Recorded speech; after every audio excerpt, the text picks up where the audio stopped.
देश की राजधानी दिल्ली का यमुना पार इलाका, जिसकी पहचान है छोटी छोटी गलियां, घनी बस्ती और लोगों के छोटे छोटे मकान। इस इलाके की एक और पहचान है कि ये दिल्ली का सबसे सेंसिटिव इलाका माना जाता है, क्योंकि यहाँ पर बात बात पर मर्डर हो जाते हैं। लूटपाट और हत्या तो मानो यहाँ पर सड़क चलते हो जाती है, और इसलिए कहा जाता है कि यमुना पार के इलाके में पुलिस भी जाने से डरती है, क्योंकि यहाँ पर जो छोटी छोटी गैंग हैं और खासकर इन गैंग में जो नाबालिग लड़के हैं, वो इस पूरे इलाके में उन्होंने डर का खौफ या डर का आतंक कह लीजिए आप, वो मचाया हुआ है। अब यमुना पार का ही एक इलाका है जाफराबाद, जहाँ पर 15 और 16 दिसंबर की आधी रात फैजल और नदीम, जो दोनों सगे भाई थे, उनकी ताबड़तोड़ गोलियों से भूनकर हत्या कर दी गई। जानकारी के मुताबिक उस रात 50 सेकंड में गोलियों के 45 राउंड फायर किए गए थे, और इसी फायरिंग में फैजल और नदीम दोनों भाइयों की हत्या कर दी गई। अब इस हत्या के पीछे जो पुलिस है वो ये पता लगाने की कोशिश कर रही है कि आखिर दोनों भाइयों की इतनी बेरहमी से हत्या क्यों की गई, और क्या एक बार फिर जो यमुना पार का इलाका है वो गैंग वॉर की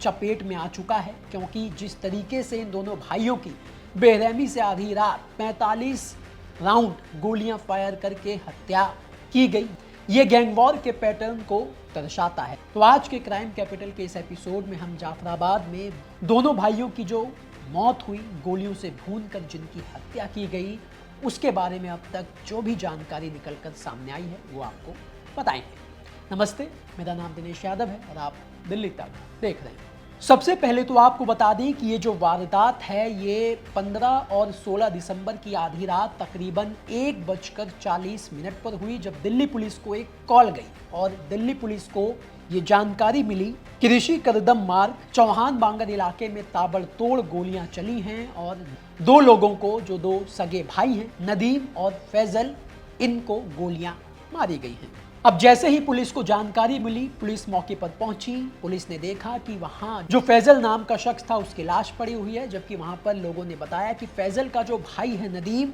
उसको भी गोलियां लगी हैं और उसको जो कुछ लोग हैं आसपास के वो हॉस्पिटल लेकर गए। जब पुलिस हॉस्पिटल पहुंचती है तो पुलिस को ये खबर मिलती है कि नदीम भी मारा जा चुका है, यानी नदीम की भी मौत हो गई। अब पुलिस ने इस हत्या के बाद, यानी जो दोनों भाइयों की हत्या हुई, इसके बाद जानकारी जुटानी शुरू की, तो पता चला कि बाइक से 5 हमलावर जो है वो आए थे, और इन 5 हमलावर ने उस रात तकरीबन 50 सेकंड में इन दोनों भाइयों पर 45 राउंड की फायरिंग की, जिसमें इन दोनों भाइयों की मौत हो गई। जांच के दौरान पुलिस को यह भी पता चला कि जो 5 हमलावर थे उसमें एक हमलावर जो था वो नदीम और फैजल की बुआ का बेटा था, और इस पूरे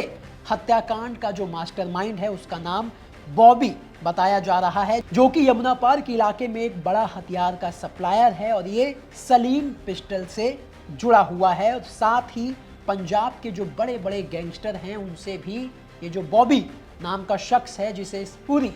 डबल मर्डर हत्याकांड का मास्टरमाइंड बताया जा रहा है, वो पंजाब के बड़े बड़े गैंगस्टर से जुड़ा हुआ है। इसके साथ ही ये भी जानकारी निकलकर सामने आई है कि नदीम, जिसकी गोली मारकर हत्या की गई, वो भी हथियार का एक बड़ा सप्लायर था, और वो भी सलीम पिस्टल से जुड़ा हुआ था। अब इस वारदात में जो सलीम पिस्टल का नाम निकलकर सामने आ रहा है, जिसे हथियार का एक बहुत बड़ा सप्लायर बताया जा रहा है, आपको बता दें कि कुछ दिनों पहले खुफिया एजेंसियों ने एक बड़े ऑपरेशन के बाद इस सलीम पिस्टल को नेपाल से पकड़ लिया था। अब इस केस में जब सलीम पिस्टल का नाम सामने आया तो गैंगस्टर बाबा हाशिम का भी एंगल निकलकर सामने आया, क्योंकि अभी तक जो जानकारी पुलिस के हाथों लगी है उसमें नदीम और फैजल, जिन दो भाइयों की गोली मारकर हत्या की गई, उनकी नज़दीकी जो है वो हाशिम बाबा गैंग से जुड़ी हुई बताई जा रही है। आपको पता होगा कि यमुना पार के इलाके में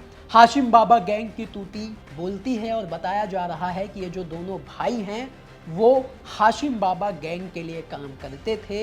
हाशिम बाबा गैंग के लिए हथियार जो सप्लाई करने का काम है वो किया करते थे, और ये जो हथियार हैं वो सलीम पिस्टल से लेते थे। अब आप डॉट कनेक्ट कीजिए। अब जिस बॉबी का नाम जो है इस हत्याकांड में निकलकर सामने आ रहा है, जिसे मास्टरमाइंड बताया जा रहा है, वो भी सलीम पिस्टल से जुड़ा हुआ था और सलीम पिस्टल से ही हथियार खरीदता था। तो पुलिस को पहली नज़र में ये जो हत्या है, इसे लेकर गैंग वॉर की आशंका जताई जा रही है। पुलिस का कहना है कि एक ही इलाके में ये जो दोनों पक्ष थे वो अपना रसूख कायम करना चाहते थे और इसी वजह से जो बॉबी है, जिसे इस डबल मर्डर का मास्टरमाइंड बताया जा रहा है, उसने अपना रसूख कायम करने के लिए नदीम और फैजल की गोली मारकर ताबड़तोड़ फायरिंग कर जान ले ली। इसके साथ ही पुलिस को यह भी पता चला कि पिछले साल अगस्त के महीने में पुलिस ने हाशिम बाबा के करीबी सलीम पिस्टल को गिरफ्तार किया था। इसके बाद पुलिस ने इलाके के कई लड़कों से पूछताछ भी की थी और जिन लड़कों से पूछताछ की गई थी उसमें नदीम भी शामिल था, जिसकी बीते रात गोली मारकर हत्या कर दी गई। अब पुलिस इस एंगल से भी इस जांच में जुटी हुई है कि जिन दोनों भाइयों की हत्या की गई, क्या इनकी हत्या करने के पीछे जो वजह है वो मुखबिरी तो नहीं है, क्योंकि पहले नदीम को धमकी भी दी गई थी। धमकी के बाद समझौता हुआ था लेकिन बात नहीं बनी, जिसके बाद बॉबी नाम के शख्स ने 16 दिसंबर की रात को 50 सेकंड 45 राउंड फायरिंग करके इन दोनों भाइयों की जान ले ली। तो पुलिस इस एंगल से भी जांच में जुटी हुई है कि क्या इनकी हत्या के पीछे कोई मुखबिरी वाला एंगल तो नहीं है। इसके साथ ही पुलिस को इस बात की भी आशंका है कि हथियारों की तस्करी में इलाके में अपने वर्चस्व को कायम रखने के लिए ये हत्या कराई गई है, क्योंकि दोनों भाइयों के कत्ल के लिए जिस तरह के हथियार का इस्तेमाल किया गया उसमें भी आशंका है कि इतने सोफिस्टिकेटेड हथियार कत्ल के लिए ही सप्लाई किए गए थे और साजिश इसकी पहले से ही रची गई थी, जिसे 16 दिसंबर की रात 1:40 पर उस साजिश को अंजाम दिया गया, जिसमें नदीम और फैजल दोनों भाइयों की 45 राउंड गोली फायर करके हत्या कर दी गई। अब जो पुलिस है वो 3 एंगल से इन दोनों भाइयों के मर्डर की जांच कर रही है। पहला एंगल गैंग वॉर का, दूसरा एंगल हथियारों की अवैध तस्करी का और तीसरा एंगल मुखबिरी का। और पुलिस जो है इस डबल मर्डर के हत्यारों को पकड़ने के लिए दिल्ली और उसके आसपास से सटे हुए जितने भी स्टेट हैं सब में छापेमारी कर रही है। हालांकि पुलिस को अभी तक कोई लीड नहीं मिली है, लेकिन पुलिस ने